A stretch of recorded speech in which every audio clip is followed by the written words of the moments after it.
Israel का सबसे बड़ा international airport Ben Gurion airport पूरी तरह से बंद हो गया है क्योंकि ईरान लगातार हमले कर रहा है। जी हां, बीच में कल हमले कम हुए और पूरे अरब देशों पर हमले कम हुए हैं, लेकिन इजराइल पर लगातार हमले हुए हैं। मजेदार बात यह है कि इजराइल का सारा डिफेंस सिस्टम का भरम टूट गया है। इस वजह से ईरान अगर कोई हल्की मिसाइल भी दाग रहा है तो वो भी गिर रही हैं, मिसाइलें नहीं रोक पा रहा है। तो बेन गुरियन एयरपोर्ट परमानेंटली फिलहाल इजराइल ने डर के मारे बंद कर दिया है। भाई फादरलैंड रो गया फादरलैंड।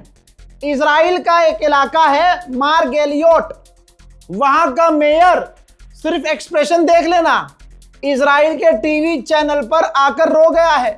आवाज भर्रा गई, आंखों में आंसू आ गए, कहने लगा कि तुम हमें बचा नहीं सकते नेतन्याहू, तुम हमें नहीं बचा, तुमने हमें फंसा दिया है। ईरान की मिसाइलें, हिजबुल्लाह की मिसाइलें आकर हमारे इलाकों पे सिविलियंस के ऊपर गिर रही है। हम कितना झूठ बोलेंगे, हम कितना छुपाएंगे, आज हम बुरी तरह से फंस गए हैं। भाई साहब, ये हाल हो गया है भारत के अंदर जो बैठे आड़ुए हैं उनके बाप फादरलैंड का, ये हाल हो गया है। धबा धब धबा धब धबा धब धबा। अरे भैया आरती उतारो, पूजा करो, अन्न भक्तो, गोप गोप। ईरान के एक लीडर हैं ऑफिशियल, सैयद माजिद मूसवी, उन्होंने बहुत क्लियर कट बात लिखी है और ये समझ में आ रही है जो पिछले 12 घंटे में हुआ है। उन्होंने कहा कि दुश्मन का हर अल्टीमेटम हमारे लिए खतरा माना जाएगा और उससे हमें बुरा लगेगा और हम रेस्पॉन्स करेंगे।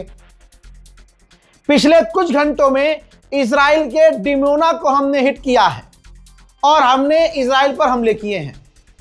ये उसी का रिजल्ट है जो हमें अल्टीमेटम दिया जा रहा है कि 5 दिन का अल्टीमेटम है, 4 दिन का अल्टीमेटम। हमसे अल्टीमेटम खेलोगे तो हम यही करेंगे जो कर रहे हैं। भाई मजा आ गया। फॉरेन पॉलिसी ने भी क्या दबा के इनको जलील किया है। अमरीकी अखबार ने लिखा है कि सिर्फ जुमले, एम्प्टी वर्ड, सिर्फ जुमले स्ट्रेट ऑफ हॉर्मुज नहीं खोलेंगे। यानी अमेरिका के अखबार कह रहे हैं कि डोनाल्ड ट्रंप सिर्फ अंधभक्तों के अब्बा की तरह लबर लबर बोल रहा है, कर कुछ नहीं रहा है, और सिर्फ बोलने से स्ट्रेट ऑफ हॉर्मुज नहीं खुलेगा। इजराइल का अखबार क्या लिख रहा है, अंधभक्तों के फादरलैंड का अखबार क्या लिख रहा है, वो भी मुसलमानों के शेर के फजाइल लिख रहा है। अंधभक्तों आओ पेशाब पियो मेरा। हा, ये देखो इजराइल का अखबार लिख रहा है कि रिजीम चेंज करना, ईरान की रिजीम चेंज करना सिर्फ एक ख्वाब रह गया और अमेरिका इजराइल एक लंबी और महंगी जंग में फंस गए। मेरे दोस्तों, IRGC के स्पोक पर्सन फिर सामने आए। इस आदमी ने पूरी दुनिया का दिल जीत लिया। ये जो नौजवान है IRGC का स्पोक पर्सन, भाई आकर भाई आंखें चढ़ी और ये मुंह में जो वर्ड चबा चबा कर ये आदमी बोलता है ना, भाई दीवाना कर रखा है इसने दुनिया को। भाई सोचिए, अब ये आए सामने, इन्होंने कहा इलाके में हमने अमेरिका के सारे बेस तबाह कर दिए हैं, हमने उनको डिसमेंटल कर दिया है, हमने उनको तोड़ दिया है और हमारी फौज उन्हें ढूंढ रही है। हमने लोगों से मदद मांगी है कि दुश्मन हमसे छिप रहा है, पनाह मांग रहा है लोगों से और जाकर सिविलियन इलाके में छुप रहा है। तो हमने लोगों से कहा है कि हमारी मदद करो और इनका, अमेरिकी सैनिकों का हमें पता दो। जर्मनी के चांसलर ने खड़े होकर कहा है, ऐलान किया है पार्लियामेंट में कि इस जंग का सबसे बढ़िया सॉल्यूशन यह है कि ईरान से लड़ना बंद कर दिया जाए। अल्लाह अकबर। ये दुनिया के जितने बड़े बड़े सुपर पावर सुअर थे सब मूत रहे हैं ईरान के आगे, सबका पेशाब निकल रहा है। जर्मनी का चांसलर कह रहा है कि इजराइल और अमेरिका से हम बात कर रहे हैं और दोनों को हमने समझाया है कि जंग बंदी कर लो और ईरान से बातचीत करके इस जंग को खत्म कर लो। हजरात, जैसे ही इजराइल को आपने देखा जैसे ही इजराइल को ईरान बजाता है, तमाम अरब सीधे हो जाते हैं। जो अरब अभी 2 घंटे पहले तक कह रहा था कि हम ईरान पर हमला करेंगे, कतर के विदेश मंत्री भाई पब्लिक में आए, प्रेस कॉन्फ्रेंस करते हुए उन्होंने कहा कि कोई किसी को खत्म नहीं कर सकता, ईरान यहां सदियों से है, उसको कैसे मिटाया जा सकता है? पॉसिबल ही नहीं है। हम पड़ोसी हैं और हमें पड़ोसी के साथ रहना सीखना होगा। सुर बदल गए हैं, दस्त लग गए हैं, टट्टी निकल गई है। मुसलमानों को मुबारकबाद पेश करता हूं दोस्तों, ईरान की कितनी बड़ी जीत है, डंका ईरान का बज रहा है। 56 इंच की छाती वाला तो हिजड़ा भी होता है भाई। ये ईरान देखो, ये सबका बाप निकला है। पहले ही मैंने कहा था मत छेड़ना ईरान को वरना छोड़ेगा नहीं। कतर का विदेश मंत्री कह रहा है कि ईरान को खत्म नहीं किया जा सकता, मिटाने की जो बातें चल रही हैं बेकार की बातें हैं। हम पड़ोसी हैं और हमें अच्छे पड़ोसियों की तरह साथ मिलकर रहना होगा। 4 मिसाइलों ने अरब को लाइन पर ला दिया भाई। बहुत बढ़िया भाई, बहुत बढ़िया। आइए अब ऑस्ट्रेलिया के हालात दिखाऊं ऑस्ट्रेलियन मीडिया के जरिए। ये देखो, ऑस्ट्रेलिया में ज्यादातर fuel station, petrol pump, gas station बंद हो चुके हैं। यही तो वजह है अमेरिका प्रेशर में आ गया है और जो ईरान के खिलाफ जंग में उतरने की बात सोच भी रहा था कि हम अमेरिका का साथ देंगे अमेरिका को खुश करने के लिए, अब वो काम नहीं कर रहा है। सारे देश पीछे हो गए हैं कि एक तो तेल और गैस हमें मिल नहीं रहा, ईरान के खिलाफ अमेरिका का साथ देकर क्यों भाई खुदकुशी करनी।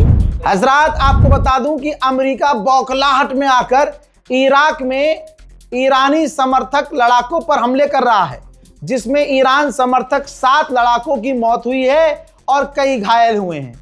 यह है ईरान के समर्थकों पर हमला इराक में, देखिए।